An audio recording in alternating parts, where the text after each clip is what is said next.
Hey everyone, Al here. Before we begin tonight's special episode, I'd like to give a quick shout out to our sponsor, Diabolical Coffee. It's devilishly good coffee and diabolically awesome swag. There's a roast for all tastes. You can order whole bean, coarse, and standard grind, espresso. There's even a K-Cup option for single cup brewers. And right now you can use a promo code PRODUSTAN for 20% off anything in the store. That's 20% off all coffee and merch. Thank you, Diabolical Coffee and Eric, for your support. Now, here's our chat with Drew MacLeod. That fresh produce stand there, that's a beauty. What do you listen to? My favorite murder podcast. Taggart and Torrance podcast. The produce stand. Fucking sexy. It's Thirsty Thursday, and we are once again hanging out at the Produce Stand, podcast covering everything in the universe.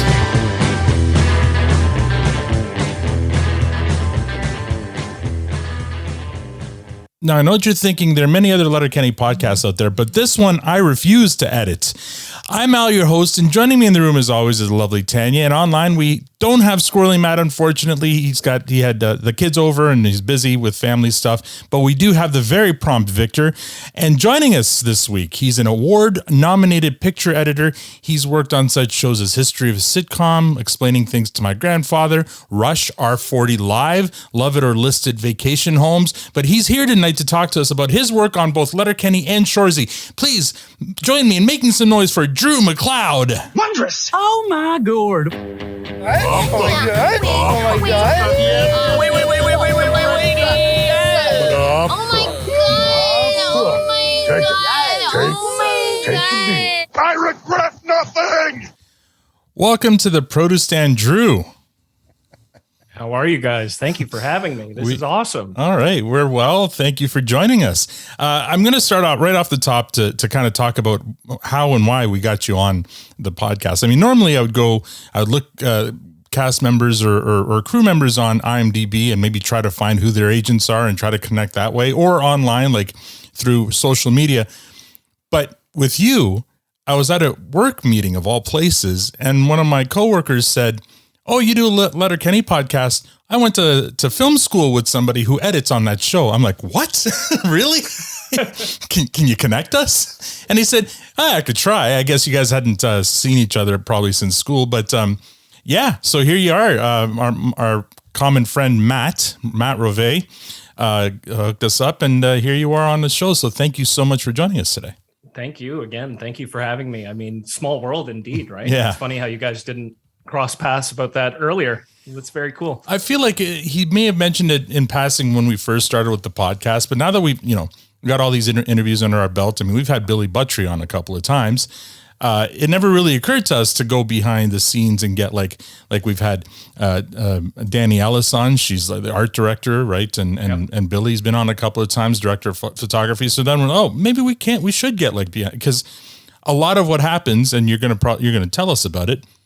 A lot of what makes Letterkenny and Shoresy great happens behind the scenes. So we're happy you joined us. Yeah. And plywood is a little bit kind of on both sides. Oh yeah, but actually a couple of guys, right? Plywood was on both sides, but also Trudeau, Bradley Trudeau works the crew. A handful of them. Yeah. Max Bouffard works the crew as well. Yeah, a bunch of them kind of go on both sides of the camera. Have you ever? Danny as well. Darian. Yeah, that's right. Skids as well. Yeah, there's a lot of multi-purpose.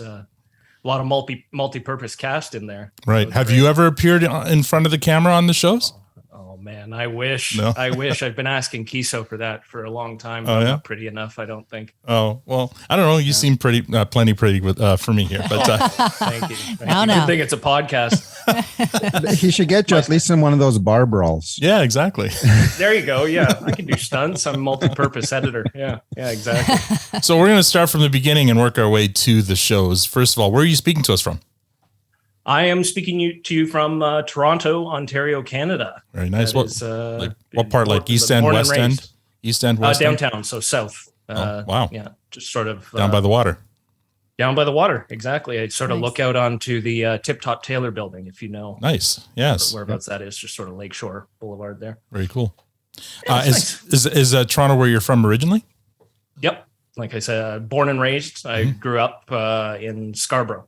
Okay. So sort of right around the corner, maybe 20 minutes from here, but hop, skip, and a jump, and just Well, sort of not during rush hour, around. but not during. No, nothing. not at all. Yeah, a long skip and a jump, but been here my entire life. I love it here. I was gonna say in Toronto, in downtown Toronto, nothing is 20 minutes away. Yeah, you're absolutely right. Hence why I love working at home so much as of late, especially. Yeah. So, I mean, how do you get into editing for TV? Like, where did you start? Where did your love for it start?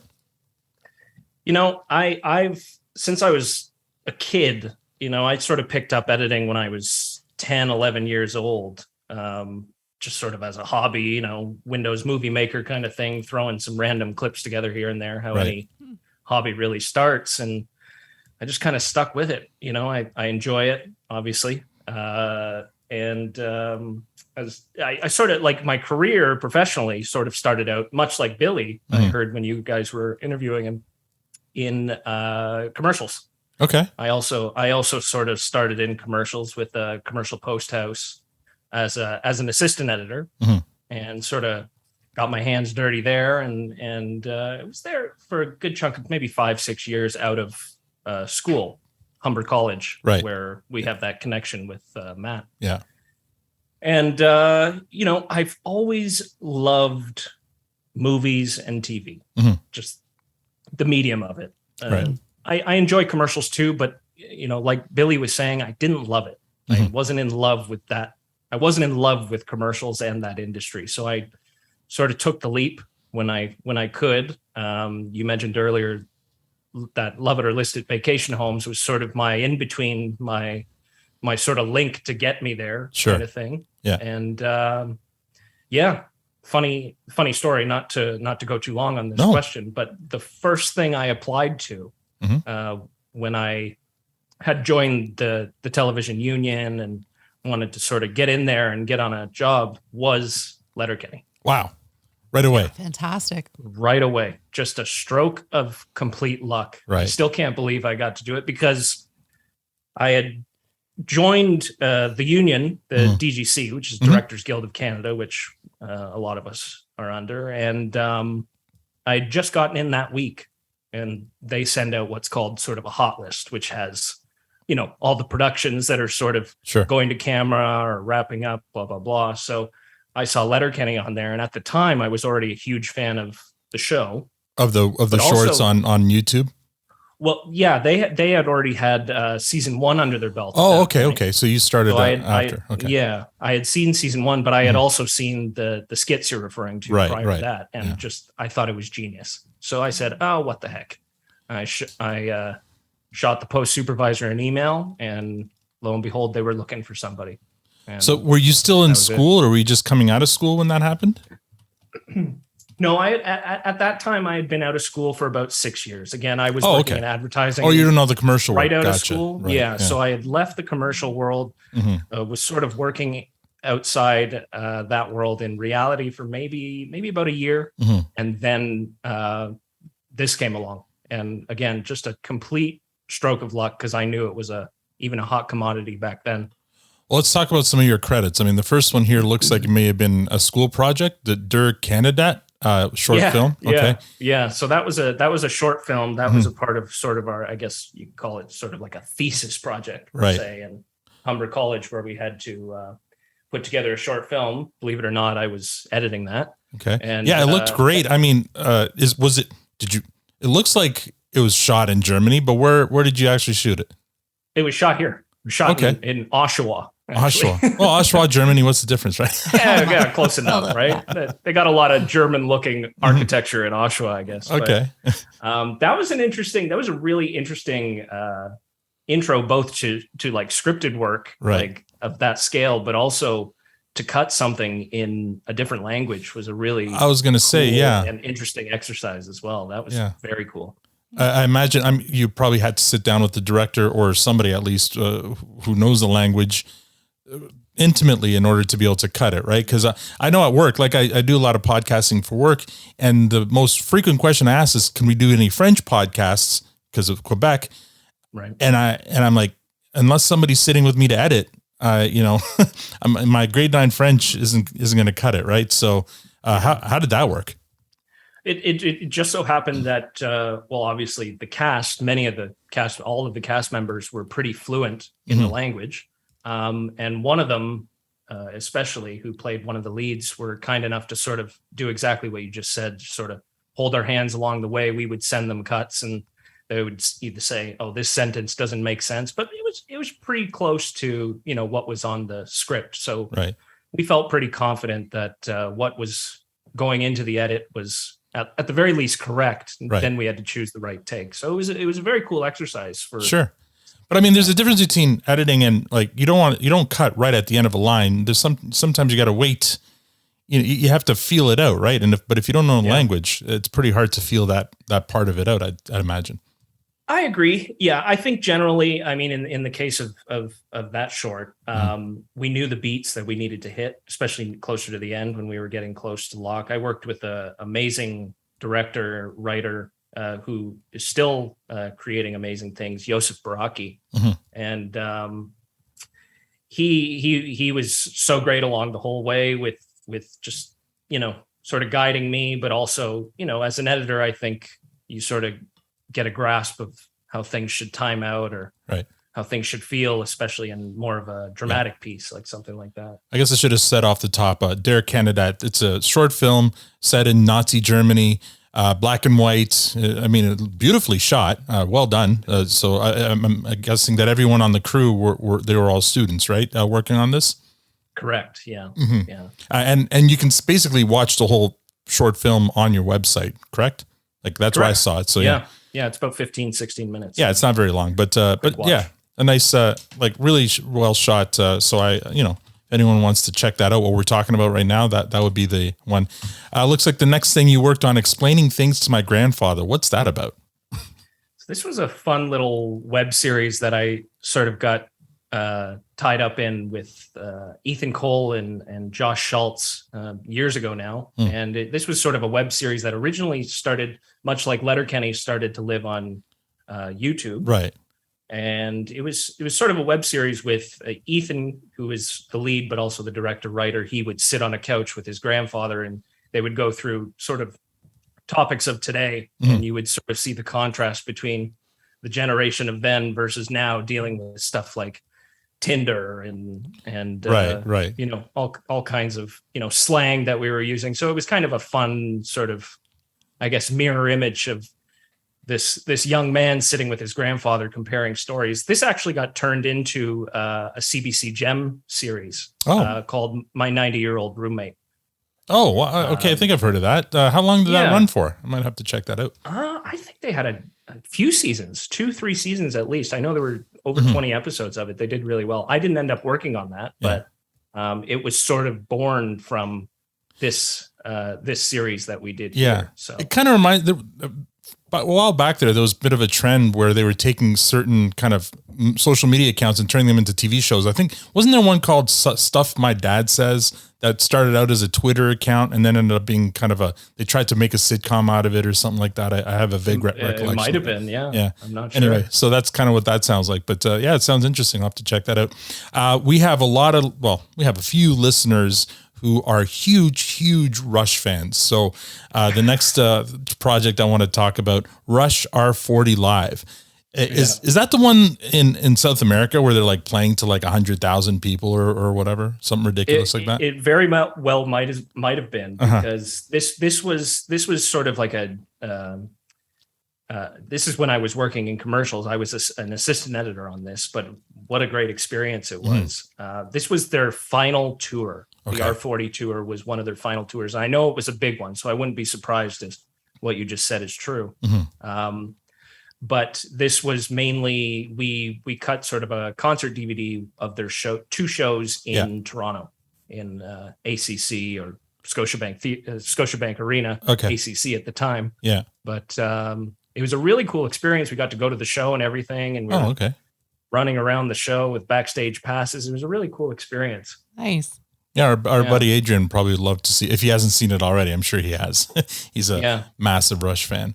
So sorry, go ahead. With that one there, like you're there shooting you're involved in shooting the footage. So are you kind of editing live? Like, are you switching cameras live, or are you getting all this footage later from however many cameras and cutting it then?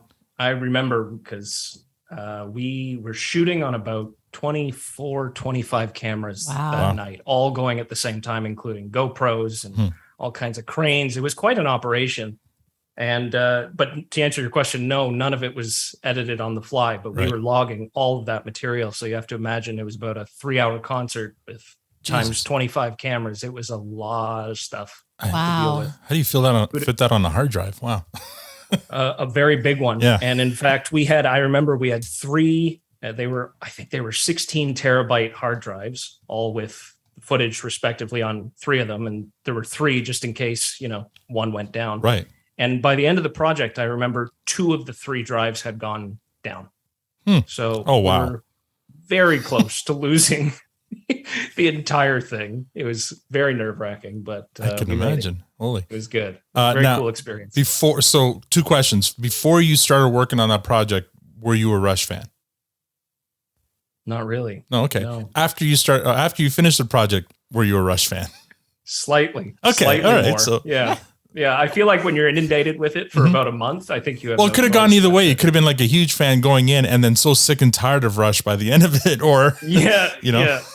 Maybe a couple songs here and there. I won't mention which ones, but it was good. They're good people too. I mean, we had Getty in the room with us in the editing room, and it was he's such a cool guy, and it was a great experience just from start to finish on that. That's very pretty cool. Yeah. I have a quick Rush story. Go for it. Yeah. So we went to the same school as I went to the same high school as Getty and Alex, and they came by the school when I think it was in the 11th grade. And Alex taught me how to play Closer to the Heart. What? Really? So, yes. And he said, and I was always sitting in this chair by the music room during lunch playing my guitar with my friend. And he said, hey, we did the same thing. We hung out here with our long hair and did the same thing you guys are doing. So it was really, really, really cool. And even though it was a very small sample, they were very cool dudes. Nice. And are still very cool dudes, I'm sure. Yeah. Amazing. All right. Well, this one here, I think Tanya will be a little more interested in. Love It or Listed Vacation Homes. You edited 5 episodes of that, but HGTV is definitely a channel that's on a lot in our house. So what was it? I know that's kind of more of the commercial kind of work that you would do, but how was that?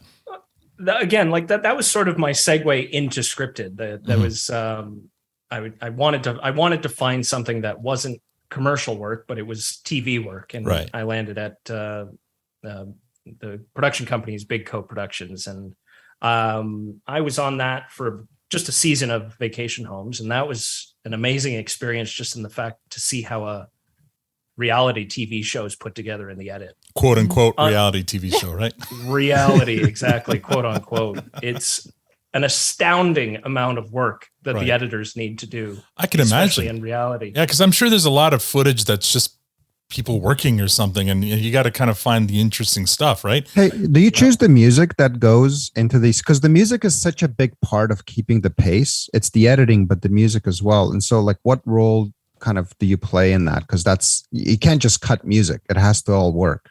Yeah. And there is a lot of cutting of music, especially in those instances with the acts that you would have. I remember there's a lot of cutting music, but we would get a giant batch of, stock music that we use and sort of toss it into the episode there and cut and get it down. There were some amazing editors that worked on that show. And just seeing it firsthand happen from start to finish was a really cool experience, just to sort of be watching and seeing that happen. Like seeing something like that. Would you ever want to work on something like Survivor, where, I can't imagine how much footage you have to wade through on a show like that. Yeah. No, I have to admit, since day one, I am still a huge Survivor fan.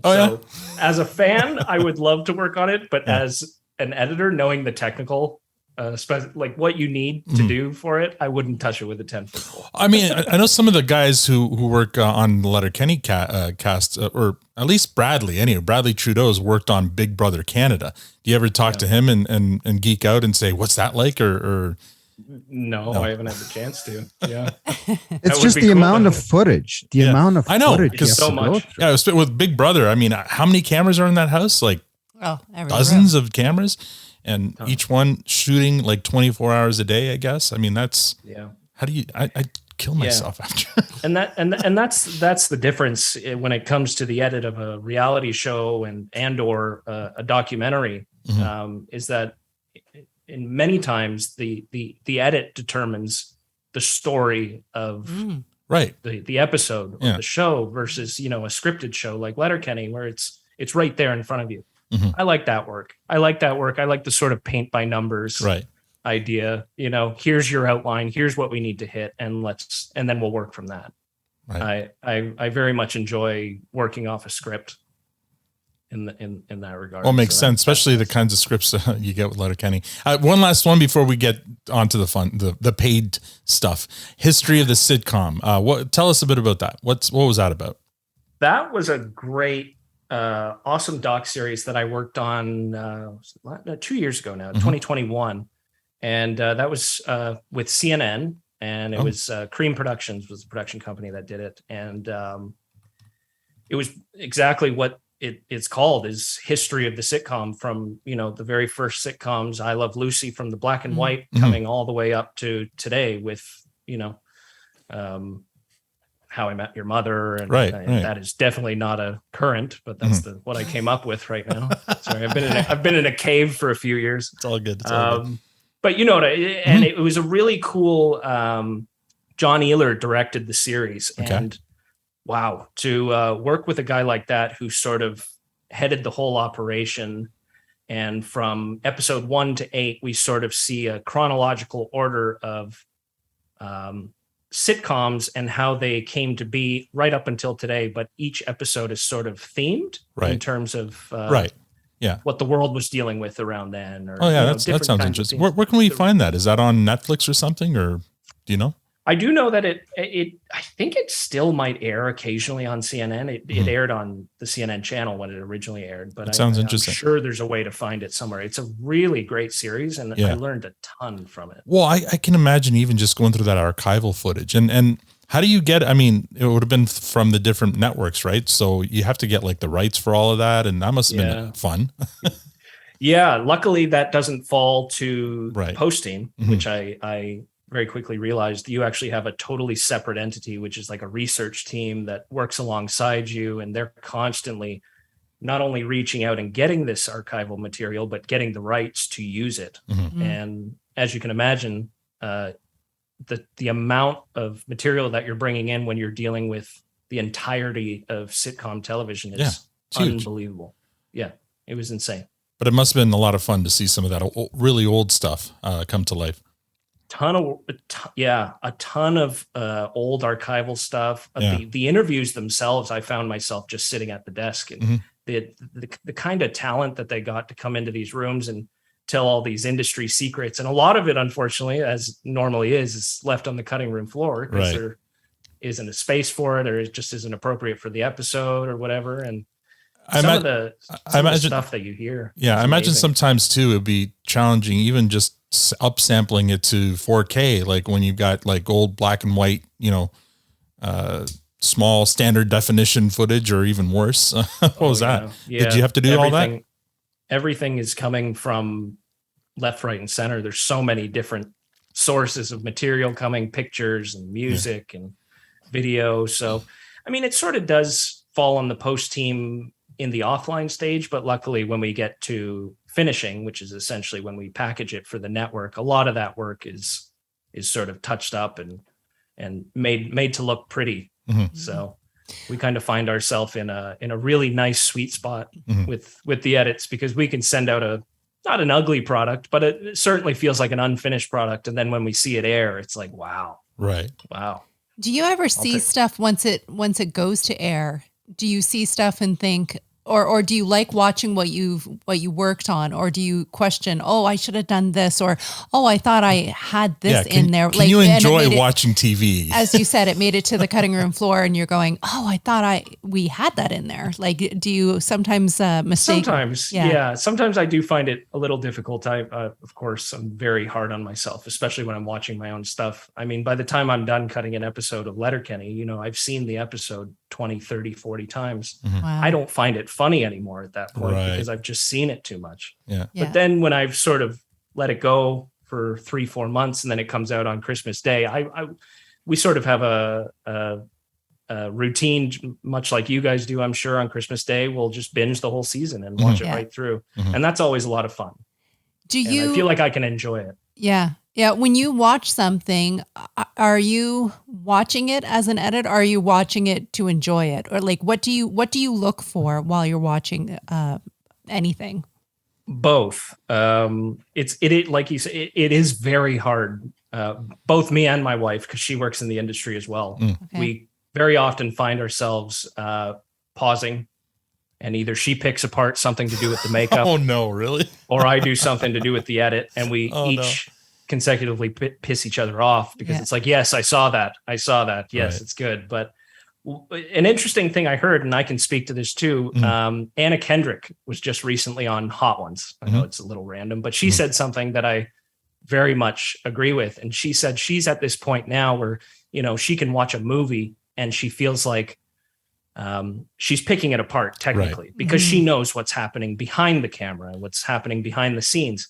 But she finds when she watches something really good, you kind of forget about that. You kind of, and it kind of goes away. And then you almost forget that you're watching a movie or watching a TV show. And that's sort of how I feel. There's been a handful of movies and TV shows where in the past I've just actually watched them, and then the credits roll and I'm like, oh my God. Okay, name some. Yeah, I was going to ask you. So name some movies or TV shows where you're like, whoa, that was amazing. One that I can recently think of is Dune. Okay. When I went to see Dune in the theaters, I was gobsmacked by, I was a fan of the books going into it, but just the way it was presented and everything about it. Better Call Saul I've watched recently. I really, really enjoyed that. Yeah. We just watched Banshees of Inisherin. Oh, I love that. Best Picture nominee. Yeah. Oh my God. That was beautiful. It's a weird, quirky, one of a kind movie. And I kind of fell into that trap too, where I just watched it and then it's over. Yeah. And it's like, oh, that's it. That's so every now and then I can actually find myself enjoying something. But I think, at least when it comes to the editing, if you're not noticing an edit happen, whether you work as an editor or not, if you're not if nothing's jarring, it's working. Yeah. That's how I feel. What's your biggest pet peeve that you've seen? Good question. That is like, it just irks you beyond. Well, I notice when you're seeing a conversation happen between two people, usually when you have the reverse angle and somebody's talking and you have an off-screen line where you don't have the person on, I almost always will catch that the person is not actually speaking in their reverse angle, because that's where my eyes go. Typically, I see. I don't know why. It's a weird thing. So like if somebody's having a conversation and the camera switches to the back of their head, but they're not saying the lines, but the person off screen is, but you can see their mouth not moving, or it's not in sync with the lines. Yeah. That's a little pet peeve, but I also understand that it needs to happen. I know it gets it gets away often, but it's just something that I notice. That's one thing. Yeah. To build on the pet peeve thing, what about continuity blunders, either your own or others? Big time. I mean, I'm a huge stickler for it on Letterkenny too. But sometimes you just got to let it go, man. Like how many corpse shots have you had to like really finely cut in order to, cut away from? Oh my goodness. Yeah. It's unbelievable. Yeah. Speaking of that Alexander scene from Influenzas, that's an example right there. Yeah, actually, whenever he's in a scene, it's bad news for the rest of the cast. I think somebody on the podcast made the point that because when I saw Squirrely Dan makes a face that I thought was just him acting, but somebody made the point that, it looked like he was about to break, but it he worked. used his beer can to kind of hide his face. I did hear. I know what you're talking about. Yeah. And I did hear that on the podcast when you mentioned that. I'm in the camp that I think he was laughing as Dan. In that moment because I've seen K-Trev laugh in scenes before, right? And that's the only reason I think that. But you never know. But there's got to be scenes. I mean, I can't think of any specific ones right now, but where somebody breaks, but it worked in the scene, so you just left it in, right? Yeah. We can pull some tricks, where we can, if we really love it or Jared falls in love with it, we can do a split screen right down the middle and sort of cut the scene in half if we're able to. So. There's some magic. There's some magic that we've done in the past to make things work when they necessarily. You have to have a pretty static camera scene for that to work, though, right? Or else it's you'd be surprised. You'd be surprised what we can get away with, but it certainly makes things easier, and we do get a lot of that in Letterkenny, as you know. Yeah. So we're pretty lucky on that front. All right. Well, we're talking about Letterkenny now. So, you say, you worked for a few years out of school, and then you see this come down the pike for a show called Letterkenny, which you already knew because it was 1 or 2 seasons already been out.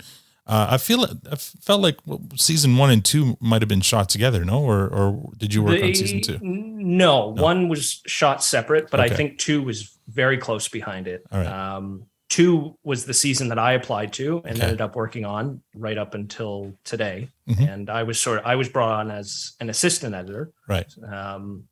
And again, total stroke of luck. I truly didn't think I would be able to get this show. And this is before, I think, where Letterkenny really started picking up in popularity. This was maybe on the cusp of doing that. So it was really cool to not only get onto a show in scripted television like I wanted to so quickly, but to get on a show that I was already a fan of and still am today. Honestly, I'm a huge fan of the show. So I feel very lucky. I feel very gifted to be able to work on something like this. Yeah. It's very cool. Absolutely. So let's talk about, how does it work? What's the timing of it?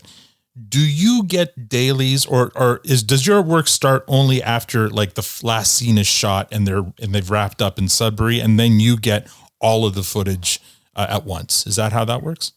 No, we work essentially in tandem with production. So they shoot day 1. The next day we are getting that day's dailies in the morning, pulling them in, and we're cutting right away. So by the time they're wrapping up with the shoot, we're getting pretty close to having finished episodes ready to show.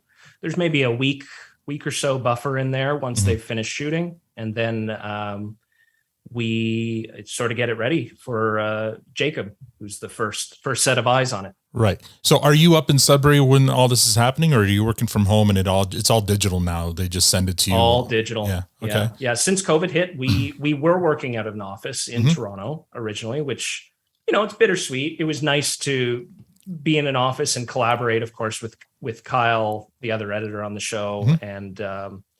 And it was just it was nice to sort of bounce ideas off each other. We still very much do that, but it's just, not quite as accessible. But since COVID, we've been at home. So that's interesting. So the first cut has no input from Tierney or Kiso. You're just following the script. You're kind of cutting it the way you think they want it, basically. Yep. And then Jacob comes in and he's the one with the first set of eyes on it. He's the first set of eyes on it. Okay. Yeah. So Jacob gets the first look. He sort of does his pass on it. And then it's getting pretty close to go to Jared after that. And that's where the brunt of the work is happening. Oh, like all the fine cut tuning and stuff happens with Jared. Yeah. I'm sure you've heard this from multiple crew on this show, but Jared knows what he's looking for on this show. And that is a good thing. That is a good thing for us, because there's no question once it gets to him what he wants and what he doesn't want. There's no in between. So it's a good thing. Right. Now we've been up to Sudbury and we've seen like the sets and stuff and the farmhouse. I imagine they shoot out a sequence. I'm thinking, right? They shoot all of the farmhouse stuff for at one time, and then they shoot all of the. So are you working on you're working on multiple episodes then as you're getting them? Like each day you might be getting multiple scenes from different episodes from the farmhouse, let's say, and you'd have to know where like each episode, like which episode they're in, right? Exactly. So typically we'll be working with 3 or 4 episodes respectively at a time. Mm-hmm. And we're just getting a sort of a jumble of scenes based on what they shot the day before. There could be some days where I don't get any material and the other editor does, or vice versa. You just get absolutely crapped on with a ton of footage that morning, and it's going to be a busy day. Do you get it already kind of marked up saying, I think this is the right take, or are you making some of those calls too? I'd say both. Yeah. The script supervisor does a really great job of giving us what's called circle takes. So these, and they're really good with giving us comments that are on set, either from Jacob or Jared. You know, it'll sort of be noted next to the take. Right. Love this. And then sort of captioned with Jacob said this on the day. So that's usually a good mark to sort of start from. Right. But then, you know, we still look through all the material and sort of, that's the nice thing about our first cut that does end up going to Jacob, is that that's sort of our first crack of the bat before, you know, we start noting these things. So. Right. And what about the soundtrack? Is that pre-scripted as well? Or is that part of the editing process? So like for montages, fight scenes, in most cases, the tracks are scripted in those, in that respect. But when it comes to, you know, like Modine's background music, we're usually placing those, and we have a giant batch of music that we would sort of toss in as background, and you know, often they'll get swapped out as we go. If Jared wants something else in there, or, you know. Well, he picks the music, right? So does he come to you and say, all right, here's the song I want for this episode for the montage, like, you know, ahead of time? Yeah, usually they're right in the script. So from day one, we already know what's going to go in that place. And again, you know, sometimes it changes due to, you know, licensing issues or anything like that, if it's not working, you know. But almost always, especially when it comes to fight scenes and or montages, that is in the script that we're reading weeks prior to shoot. So yeah, the slow motion ones, where the timing and the music are just so spot on for how the beat works and how the camera is it's just, everything is so timed perfectly. I can't imagine doing that without the music. Yeah. And that's it, right? I mean, I wish I could take credit for a lot of those beats that you're speaking about. But again, it's the genius of Mr. Kiso that comes through in these scripts, because to your point, in a lot of these cases where we do have those very specific points we got to hit, it's like a blueprint in most cases in the script. It's 18 seconds. This is where we need to see this. 25 seconds. This is where we need to see this. Wow. So what you end up seeing in the episode is very, very close to what we started with in those cases. If it's the same song in that episode, of course. Yeah. Is it trickier to work in those slow motion scenes than the normal pace? Because they seem to love doing those like real slow downs, especially where the fight was in the bar. You'll have to help me with the episode name and stuff. Which fight? Which bar? Where he narrowed down. I know, right? Where he meets they're the Fricks, and he meets the for the first time. Thank you. There you go. I'm not the only one. I should be helping here. Marie Fred. No, I know the Bossa Nova song that Victor loves so much, the French Bossa Nova song at Les Heeks. That's the name of the episode. We meet Marie Fred for the first time. The Buck and Doe.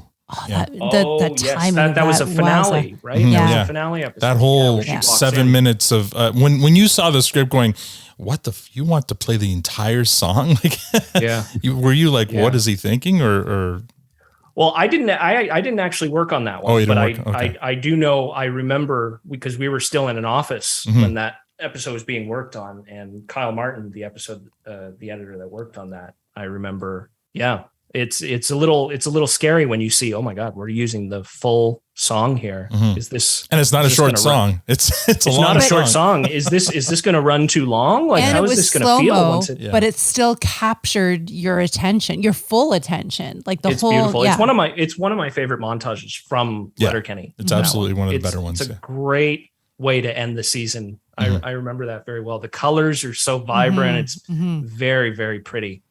But talk about the colors for a sec, because I mean, Letterkenny especially. We'll talk about Shoresy after, but Letterkenny has a very vivid color palette, right? Very kind of bright greens and reds and stuff. A few times now that we've interviewed Billy, he mentions during the coloring process, or I forget what he calls it, but there's a process where you recolor the film or touch it up, or what exactly is that? Correct. So once the edits are locked, they're signed off on. This is right through Bell. Everybody's happy. Oh, wow. Our job is essentially done as editors. We send out an uncolored, unfinished, essentially, episode where it then will go through color. Okay. So they'll do a color pass on it, and that's where Billy really gets in there, especially. And he for the most part sits in on these color sessions and will work with the colorists to get that vibrant look that you're talking about. Right. That's crazy. And then it'll go from there to VFX. Right. And then we'll mix it. We'll get all the extra lines and all the, make it sound pretty. Okay. So the ADR and all that stuff, that happens after the edit as well? Yeah. Yeah. Do you ever work with Billy, or he's not directly? No. I had the privilege of meeting him finally at a rap party. Yeah. So that was really nice to finally meet him face to face and finally see the guy who sends you all the amazing looking footage. Exactly. It was great finally getting to meet him and talk to him. He's done such a phenomenal job with both this show and Shoresy. It's great. It's great. And like you said, that's another thing that gets me excited about the episodes when they come out, is I get to see them all vibrant and pretty, because I don't, I review them before they go out, but I don't really get to see them on a big screen until you guys do. So it's exciting for me too. That's cool. Yeah. It's mind-boggling how much goes into it. Like the commoner just like throws the TV on and watches an episode, right? And it's like you have no idea all of the intricate. Yeah, it's just industry, right? I was talking to somebody about that the other day, and it's like it takes an entire army, a couple hundred people just to put something like this together, and wow. Yeah. When every department is firing on all cylinders, when you see something, and at least that's how I think, as somebody that works in the industry, you sort of feel it, like you sort of know, wow, everybody here was just doing tip top work, and it's a good feeling. It's cool to see. Amazing. Yeah. Well, first of all, so do you spend a lot of time in an editing bay with Jacob or Jared, or is a lot of this done online? Almost majority of it's done remotely. Yeah. So we'll send our edits out, and fairly quickly we'll get some notes back, address them, and then it just becomes back and forth, as quickly as we can get it done. It usually takes about a month and a half to work with them, give or take, on the episodes until we're signed off on. But it's almost primarily done through just good old Microsoft Word, send some notes through and send it back. It's a nice way to work for me, right? Because unlike a live session like you mentioned, it's the pressure's sort of taken off, and I can sort of sit with the episode and play around with a few things, where sometimes in a session you don't get that luxury, right? So it's nice this way. Oh, that's the other thing I wanted to. So it's a very tightly scripted show, and you say you edit this, these episodes according to the script. Do you ever get dailies where maybe they did something on the day that wasn't in the script, but they loved it, so they kept it, and you're looking at going, where'd this come from? And where do I put this in? You know what I mean? Like, does it happen often, or do they really, really stick to that script? I'd say they stick to the script pretty closely, but there definitely have been moments in the past where something, whether it be intentional or by accident, where somebody does something in the scene and you can see Jared's eyes perk up if he's on camera. But Right. there's been a couple occasions where it's like, I love that. Please do that again. And if I hear that happening, or if it's noted to me, of course I'm gonna put it in, because there's so many I think in TV in general, Sure. but especially with comedy television, there's so many happy accidents that happen. Yeah, especially if you're working with day. really funny people like Mark Forward, like Kay Trevor, like all of them. They're all really funny. So that's Exactly. yeah. Like, I don't believe the Coach Weasel laugh that sort of was born in Right. the last few seasons. Yeah. I don't think initially when he was supposed to laugh in the script that he was supposed to laugh like that. Right. But he did that. And then now it's Coach's Weasel laugh in the script. So it's very clear what Jared's looking for in that regard. But it's cool. It's cool because, he sort of took it and made it his own. Right. That's just a very small example of it. But there's definitely been moments where something funny happens and it's like, ooh, we might be onto something here. So let's try that again. Or even if it's a little moment that I see. I was just about to ask you, has it ever gone the other way where it's like, you see something and you go to Jacob and Jared and say, look at this, like, this is really funny, or this is a really cool moment. What do you think of keeping this in or something? Do you ever do that? Yeah. Yeah. Definitely. Yeah. And sometimes rightfully so they get shot down, but Sure. I figure it's worth a look. Right. It's funny to me at the time. Let's try and keep it in. And maybe it makes it 3-4 rounds into the edit. And then somebody grows tired of it. And it's like, we almost got it to the end. But so many funny moments, especially with the Dicks. Right. Oh my gosh. I bet. Yeah. Oh, they're especially so funny. with them. There's a handful of characters that, for me as an editor, when those dailies come in and I see who's in that scene, I get giddy because I know there's going to be something very special in these scenes, and something probably off script is going to happen, and it's going to be beautiful. So we'll get to, some of our listener questions talk about those moments. So we'll get to those in a second, but just really quickly with Shoresy. I have one more question though. While you're on the blooper reel, yeah. do you because you see everything, right? You see when people crack and when people miss their line, or if that ever happens. Do you guys have like a blooper reel started so that we can future Letterkenny fans 10 years? Oh, are you from now? talking about the season that just came out? All of them. Well, there's a few already on YouTube. They all live on YouTube. Are they? Yeah, there's a bunch on YouTube. Yeah. I never get on the internet very often. Yeah. If you haven't seen them, you're in for a treat. Yeah. I think the past 4 or 5 seasons have had blooper reels put together. And that's usually sort of a make work project for us when we're sort of sitting, waiting for notes from the network at the end of the line. That's sort of something we take under our wing, because we, like you said, we've seen all the footage, so we have a good idea. And usually when we catch good bloopers, we'll save them and we'll put them aside. And it's like, we're going to need these later. You've got a blooper. Jared loves that process too. Oh yeah. Okay, good. Yeah. When we finish up with this season, we should just start reviewing the blooper reels. Oh yeah. Oh, before fantastic Shoresy idea. 2 comes out. I love it. That's a great idea. I think That's as a long great as idea. hopefully there's one for each season, because I have seen a few, but I feel like those were like the earlier seasons, and there aren't too many from the later seasons. But we'll have to check that out. Yeah. They're lots of fun. Shoresy, it's a different tone. Are you given kind of different direction or instruction, or what how is Shoresy different from Letterkenny in terms of editing? Well, that was the beautiful thing about jumping into Shoresy. It was really exciting for all of us. But for me, especially, is that it was, while it still lived in the Letterkenny verse, as I like to say, it's the universe. It very much lives as its own separate entity. Right. So it was a cool opportunity to sort of establish something different, but still in the same sort of realm as a Letterkenny, right? So that was a cool opportunity we had, just starting something new and fresh. I know Billy, I don't know if he mentioned that, but that was something that we chatted about, was that he found it really awesome too, because the look, like you said, a little more gritty, a little more dark, and a little, more a lot blues. more blue, blues. Yeah. A lot more blue, a lot more ice rink, Yeah. So that was a really cool opportunity to sort of set a look for something and make it sort of unique to its theme.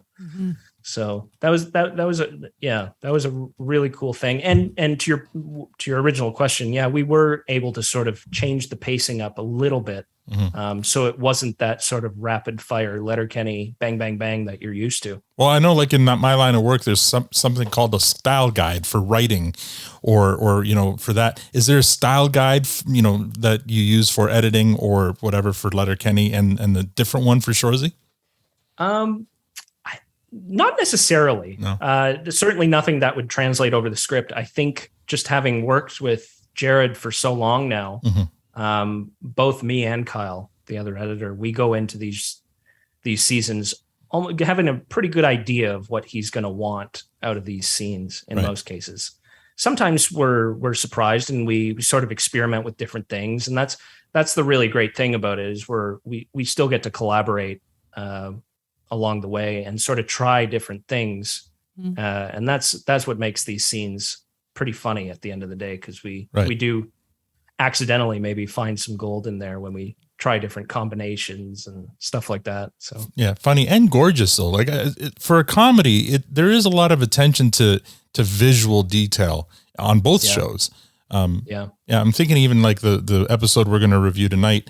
There's a great shot of where they're behind the truck and there's the moonlight and stuff. What a gorgeous shot! Like that's not a comedy. Yeah, in Letterkenny. Yeah, it's not a shot you see in a comedy often. That's something you see, in a drama. It is, and while you might sometimes get episodes that are sort of standalone and live on their own, you do get those sort of heartfelt looks, but also heartfelt script moments, those very rare moments, between maybe Wayne and Katie on International Women's Day or something like that. Like you still do get those very sweet moments where, so I agree. And Shoresy too, with the it's just shot beautifully and everybody does such a great job on it. So it's great to work on. So we'll go on to the listener questions real quick here. We've got like only 10 minutes to go. Sorry for keeping you so long, but I'm in no hurry. Oh, okay. So our buddy Trollinger, I'm at home, so. Oh, all right. Well, so are we. Our buddy Trollinger, he asked, so what's the timeline for editing the episodes? We already talked about that.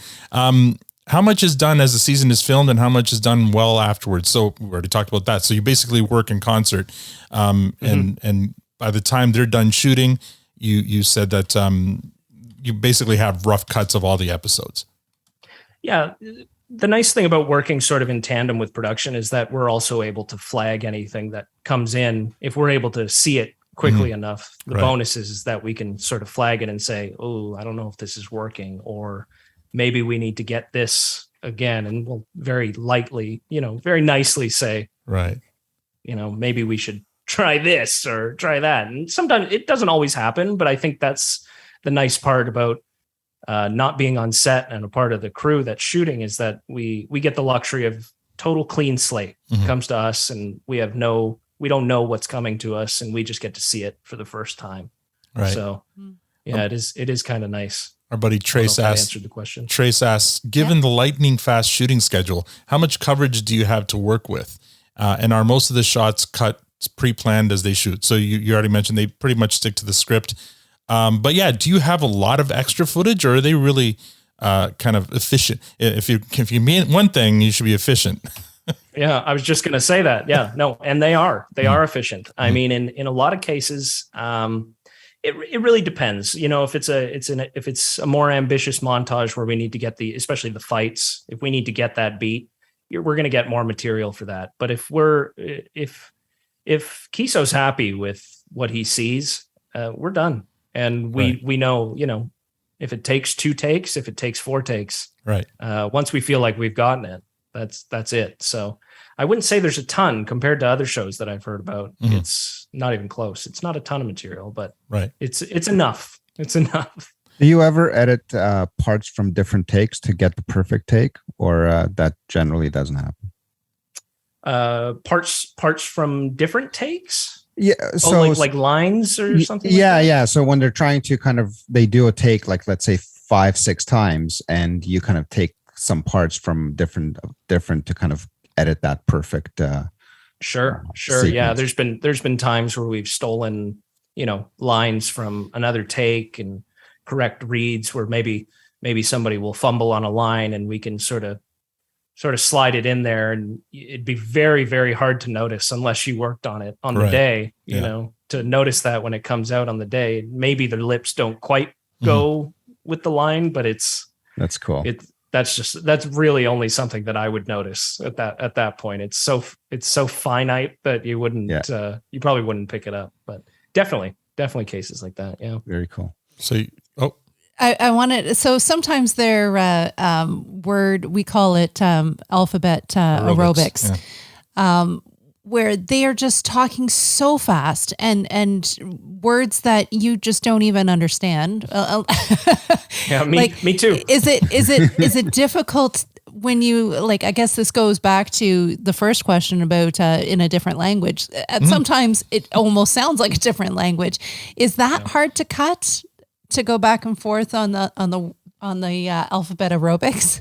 It is, but you'd be surprised at how much of that fast pace happens in the edit as opposed to the day. I can imagine. Oh, really? I can imagine. Yeah. So a lot of on the day, with that in mind, think of the hockey scene at the beginning of Lost Dog, with Riley Jonesy's spewing off all the hockey players with the food and stuff like that. Oh yeah. A lot of that rapid fire, quick pacing stuff usually happens in the edit. It's almost always tightened to the point where we have no room, which is Letterkenny, right? I mean, that's what makes it unique, among other things, is that it's this rapid fire, just a barrage of wordplay.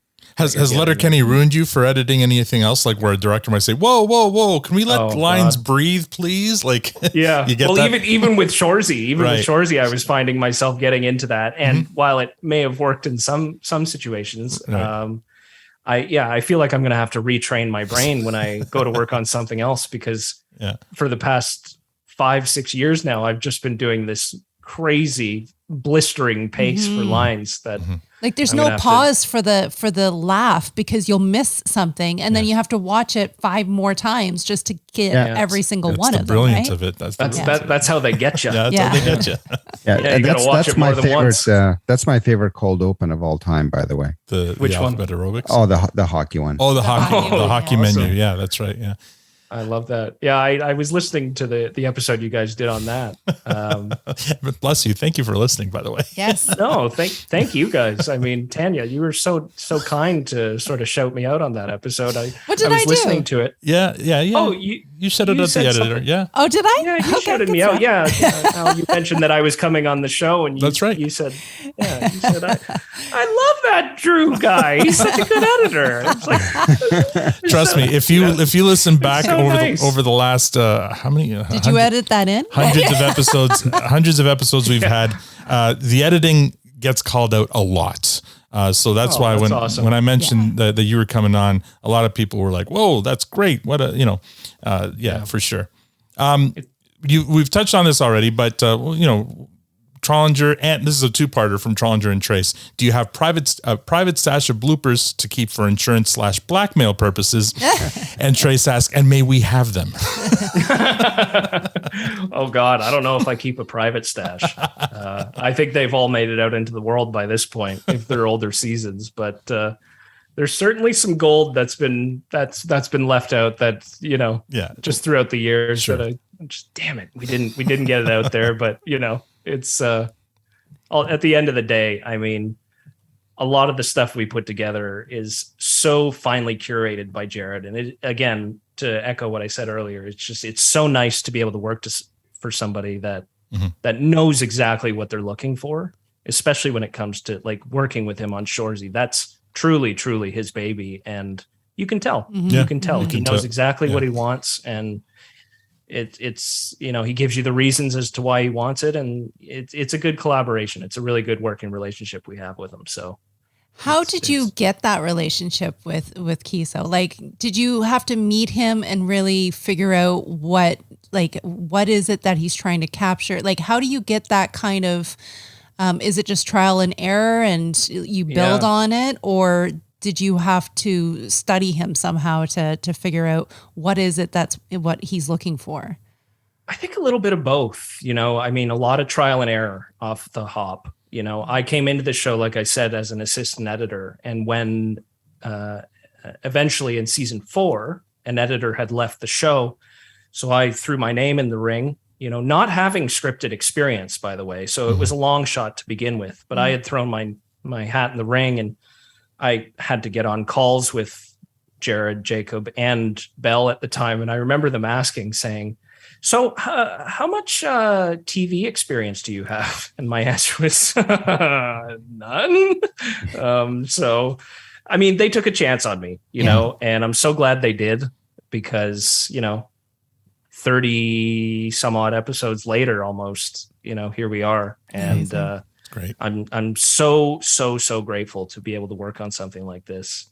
That I truly believe is one of the best Canadian TV shows ever made, whether I worked on it or not. I'm sure you guys are a little biased as well, but not Victor, but yes, I am. And Tanya's gotten there. No, I think Letterkenny's great. I'm just a bigger fan of Shoresy. Sure. I think Shoresy's fair enough. I get that a lot too. Yeah. Then they are different shows at the end of the day, right? But yeah, to your point, Tanya, it took time to sort of get a hold of what his style was. You watch very closely at the notes, and of course, like there's been times where I'll get a message from somebody and they'll be like, this is great, this is fantastic. But there's also been other times where it's like, what am I looking at here? Which is, maybe I missed the ball, but that's part of the process. We deal with criticism all day, every day, but that's part of how we get to this. Yeah. So it's cool. It's very cool. Jeff asks, can we get a copy of the Christmas Lover video, please? Like the music video. the Mark Forward's performance that got cut out of the oh my goodness. Yeah. Talk about the Christmas episode. Talk about stuff that was left on the cutting room floor. Oh my goodness. When he is singing that in the Christmas episode, that might have been one of the longest takes. There might have been 6 to 8 takes, just because him and Kiso could not keep it together at all. How could you, right? Yeah. You start singing, and I love those scenes where they just start to lose it, and then I think, how the hell am I going to cut this together? Because there's just so much laughing in here, but right. Get it done somehow. Get her done. Get her done. Mike asked if there was something that may have, I'll just read it out. What one thing that got cut, not a blooper, but something that didn't make the final cut that you wish had? Can you think of any? Oh my God. Times when going back to the Dicks, the first episode I cut with them, I guess this is going to come across badly, but when I first got to sink my teeth into the Dicks. Perfect. I'm clipping that one. Yeah, you're welcome. There's a soundbite. There is so much happening there because Jonathan Torrens, as you know, who plays Noah, also wrote that episode. Yeah. So while there was a lot of stuff scripted, I think he felt that he could sort of sway a little bit with things. And there were so many other lines in there that we tried putting them in different combinations of them. And, we landed on what we landed on, but there are often times where they'll just sort of spitball ideas and like I said earlier, the magic will happen at some point, and then we'll decide to keep it, or we'll, I'll try and get it in there with Jared, and then it'll disappear at one point. Right. It's there's tons of times where things aren't necessarily scripted that end up being in the final edit. Yeah. And that's the beauty of it. Oh, those Dicks. They just keep on coming. They just jeez. Here we go. Settle down. I know, right? We'll save it for tonight. So, I mean, you've given us like over an hour, Drew. Thank you so much. Just a couple of final questions. Since Matt isn't here, I'll ask his boilerplate question. Sure. What does it mean to you to be part of this cult favorite universe now? It's not even just Letterkenny. It's both Letterkenny and Shoresy. I mean, how do you feel being part of this? This show that's become that's basically blown up. Yeah, I mean, like I said earlier, I feel truly gifted to be able to work on something both as a fan first, and then as an editor, you know, you don't always get to work on things that you're a huge fan of at the end of the day. But you know, when I work on these shows, especially, it doesn't really feel like a job. I really do enjoy the dailies and getting to work on this show. I know, having gone to, you know, wrap parties in the past, speaking to fellow cast members, especially ones that are part of the crew, not just myself, but, you know, people have been with this show since season 1. Yeah. And having this longevity with having gone so long, like, I can speak for myself, is that, you know, having worked on this show was able to pay for a house for me, was able to pay for my wedding, you know. So it's just like, it's given me so much. Yeah. It, besides the pleasure of getting to work on it, it goes much more beyond that, you know. So, and you get to work with awesome people at the same time. That's great. You know, Jacob is amazing. Jared's amazing. Everybody that I get to work with on this project is awesome. And now that we have Shoresy cooking up again for season 2 soon, it's just so exciting. I cannot wait to get my hands on those scripts, because that's always the exciting part for me. Seeing those scripts come into the inbox, it's like, oh, because I don't know what's happening. So it's exciting for me too. But it truly is a joy, a privilege, and totally deserved that this show has become what it's become in my eyes. Well said. Have any final questions for Drew? Not questions, but like, just thank you so much for coming out tonight. This was absolutely amazing to have you on. I just love seeing another angle on the intricate, like, it's mind blowing. It blows my mind how everything pieces together and to the show that we all love, right? So thank you so much for coming out and sharing. We're all fans of the show at the end of the day, so it's awesome. And thank you for the kind words. I'd love to chat with you guys again soon. Yeah. But, well, after Shoresy season 2, Victor, do you have any final? There you go. I certainly. So you shared with us that you've kind of been passionate about editing since childhood, and you know, you went to school for it. So we know you like editing. So I'm wondering, maybe you could share with our listeners some hobbies, passions that you have outside of editing and this industry, so we can get a bit of a peek behind, you know, what. Oh no, that's it, Victor. That's all I do, 24/7. That's it, man. No, honestly, I've always been a fan of video games, any sort of entertainment medium. I enjoy reading. I just, since I was young, I've always enjoyed the arts. You know, I've always enjoyed TV. Movies, you know, who doesn't, right? So I think it's a great privilege to not only enjoy them, but to be able to work in them and sort of have the opportunity to tell these stories. And especially as an editor, I think you're given a pretty important job when you're handed something like this, and you know, it's somebody else's baby that they're handing to you, and they're trusting with you. So I think that in itself is a huge privilege to be able to take on and sort of share. So do what you love, but you never work a day in your life, right? And that's how I truly feel. You know, this is something I picked up, not to get all you know, romantic about it, but it's something I picked up when I was young, and it's something I just sort of stuck with. And I really feel that if you really fall in love with something and you truly enjoy something, I think you can find a way to make a living out of doing it, no matter what it is, you know? Amen. I completely agree. Yeah. I've been fortunate too, but it's great. Final few questions from me. If you're working, do you have any projects outside of Letterkenny and Shoresy that you're working on that you'd like to promote? Nothing currently. I am just starting to dip my toe in the water with some writing. So cool. Very early stages. I think like editing, they sort of go hand in hand, sort of building a story and creating. So I'm very intrigued by that. But nothing currently on the go. I'm just sort of sitting in my creative cave, as they say, and lying in wait. Very cool. Guess. And if you know, folks wanted to follow you and, you know, learn more about what you're doing, what's the best place to follow? Sure. My Instagram is Drew MacLeod, DrewMacleod on Instagram. That's probably the best place to find me. That's usually where I'm on. That's how you found me. So yes, absolutely. All right. Well, thank you so much, Drew. Again, you've given us an hour of your time, and we'd love to have you back, for a part 2 with, when Shoresy's out, and also when Matt can be here, because I'm sure he's going to geek out with a bunch of questions that we never thought to ask you. Because it'll be nice and fresh at that time too, so I can tell you all the fun stuff that we left on the floor. So excellent. Thank you so much. We can geek out together. Perfect. There you go. I'm going to play us off here with a song from Shoresy. It's No Discussion by Joe Dolo.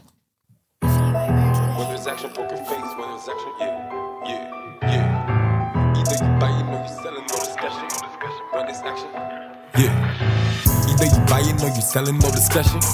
When there's action, poker face, ain't no bluffing. About 3-5 in the wood, I get the buff. It's my time and I'm about to make it happen.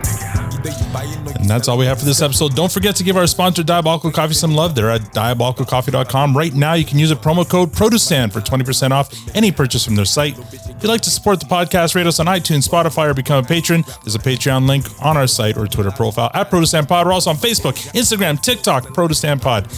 Thank you for joining us. Now we're going to go hang out with and have some sticks with our new friend Drew. On behalf of Drew, Victor, Matt, and Tanya, and myself, thank you for listening. Have a great week. But you never take it, that shit was scratched off. We can shoot, but a nigga right square off. Left, right, put a nigga night, nigga. 20